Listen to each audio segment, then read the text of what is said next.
जर समजा तुमचे वायर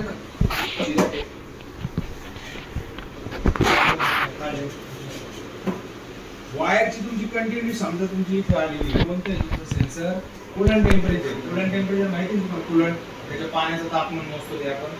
जर समजा आपल्याला डीटीसी काढलं की coolant temperature sensor circuit voltage काय आलं सर्किट व्होल्टेज म्हणजे काय असू शकतं एक तर वायर कट असू शकतो इंटरनल सेन्सरचा प्रॉब्लेम असू शकतो किंवा हार्डवेअर मधून आउटपुट बंद झालेला असेल मग ते कसं येतं हार्डवेअर मध्ये सिग्नल हे असेल 7ची पिन आहे मग याला ट्रेस करत जायचं ती पिन कुठे येते समजा इथे आणि इथं आली मग हे इथं आल्यानंतर आता हे माझं रोजचं प्रॅक्टिस आहे ना त्याच्यामुळे इथं आलं मग या रेजिस्टन्स हा ग्रुप रेजिस्टन्स आहे अनेक वायरी नाही याला या रेजिस्टन्सचा अर्थ लक्षात घ्या एखाद्या गोष्टीचं व्हॅल्यू कमी करायचं असेल तर आपण काय करतो त्याला रेजिस्टन्स टाकतो समजा इकडून 5 व्होल्ट द्यायचे आपल्याला आणि हा 5 व्होल्ट आलेला आहे आणि याच्याकडे आपल्याला 3 व्होल्ट पर्यंत पोहोचवायचं किंवा 5 पेक्षा कमी पोहोचवायचं तर आपण त्या प्रवाहाला काय करतो आपण खंडित करतो रेजिस्ट करतो जे खंडित करणं म्हणजे रेजिस्टन्स करणं आलं लक्षात मग आपण याच्याकडे आपल्याला 5 तर द्यायचं नाही आपल्याला काय करायचं 2.5 द्यायचंय 3 द्यायचंय कमी करायचंय व्होल्टेज आपल्याला खंडित करायचे त्यासाठी आपण मध्ये काय करू शकतो रेजिस्टन्स तो हा रेजिस्टर त्याचं काम करतो खंडित करायचं पण त्याला एक व्हॅल्यू असला पाहिजे म्हणजे करून ते आपल्याला जेवढं अपेक्षित व्होल्टेज आहे ते समोर जातं म्हणजे आता याला जर 3 व्होल्ट द्यायचा असेल तर मला त्या व्हॅल्यूचाच रेजिस्टन्स बसवावा लागेल मग तो व्हॅल्यूचा रेजिस्टन्स कसा ओळखायचा याच्यावर जो नंबर दिलेला आहे ग्रुप रेजिस्टर मध्ये समजा 423 काय आपल्याला दिसणार नाही काय याचा व्हॅल्यू चेक करायचा हा व्हॅल्यू जर परफेक्ट आला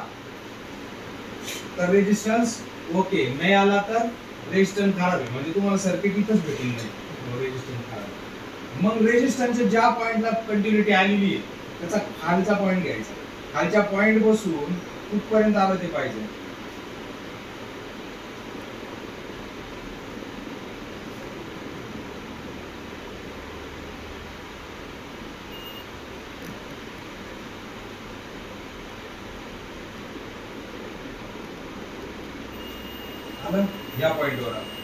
या पॉइंटवर आल्यानंतर इथलं सोल्डरिंग चेक करायचं त्या पिन मध्ये आणि त्या सोल्डर मध्ये गॅप आहे का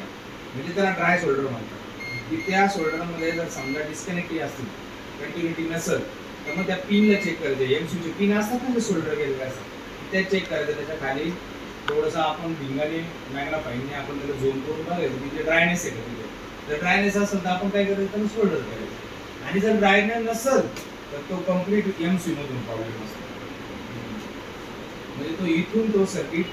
इथपर्यंत ते कंप्लीट होतो सर्किट म्हणजे काय डीटीसी म्हणजे जे आपण डॅशबोर्डवर पण कोड बघतो मॉनिटरिंग करतो त्याच्यामध्ये समजा temperature coolant temperature sensor circuit code आला तर तुम्हाला काय बघायचंय कूलंट टेम्परेचर सेन्सरला किती वायरी आहे 2 आहे 3 आहे 4 आहे जे काय असतील मग ते कशा आलेल्या आहेत त्या कशा आल्या तर ह्या पिन आउट टू आलेल्या आहेत याच्यातच दिलेलं आहे की एक सिग्नल ग्राउंड तुमची एमसीला गेली मग ती पिन आपण ट्रेस करून घेऊ तिथून वायर आली इथपर्यंत आली पिन पासून आली रेजिस्टरच्या खालचा व्हॅल्यू आला खालच्या व्हॅल्यू पासून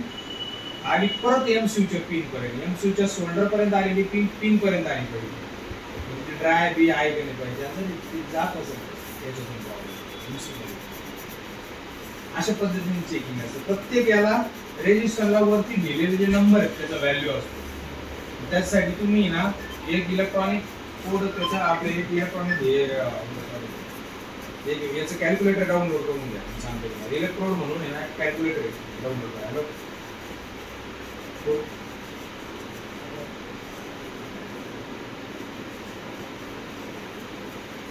नहीं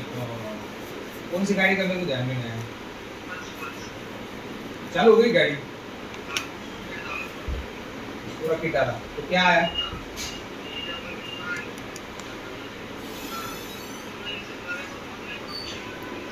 हाँ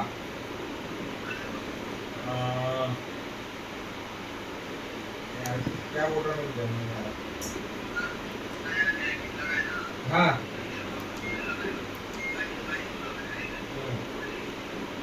ब्लैक वाला क्या 3.1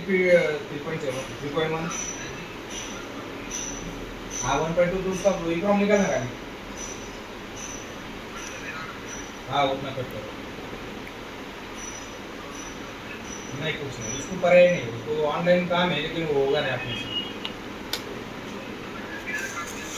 हाँ EEPROM निकालना 9366 होगा नहीं तो 56 होगा।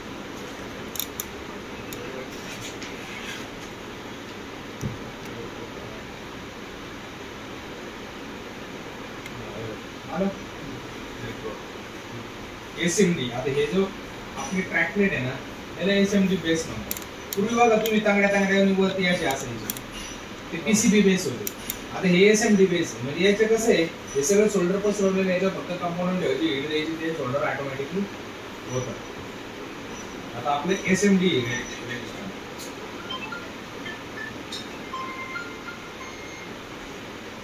हाँ नहीं मेरे भाई तू मेरी बात सुन, फ्लैश के लिए केस है कि तेरे पास? केस लेके जा मेरा कुछ। हाँ हो जाएगा।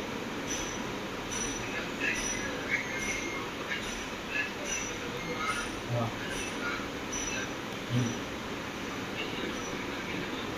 रेस नहीं हो रही गाड़ी? रेस हो रही क्या गाड़ी? फुल रेस हो रही? कड़कड़ का बात वो अलग बात है। हाँ फुल रेस हो गई तो फिर इंजन कोडिंग के अभी तो गरज नहीं है उसकी, लेकिन इंजन को कोडिंग करने के बाद तेरा प्रॉब्लम बहुत सारा सॉल्व होगा। हाँ फिर हो जाएगी ना, हो जाएगी। अब वो एक बार करके तो वो तो तेरे हाथ में है ना। नहीं उससे कहाँ होता हम के-टेक पे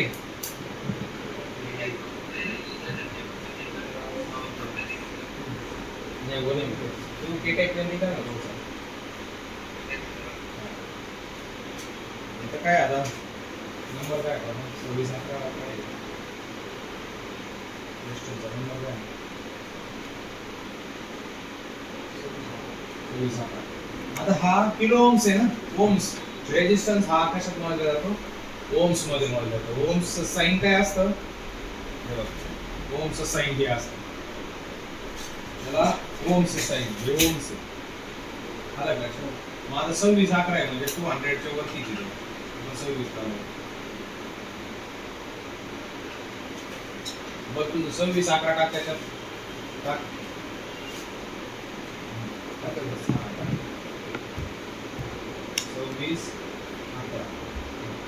कैलकुलेट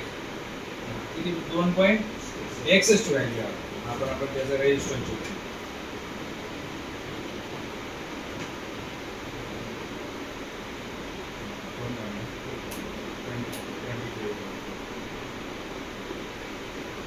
किती आलं 2.22 म्हणजे रेजिस्टन्स ओके.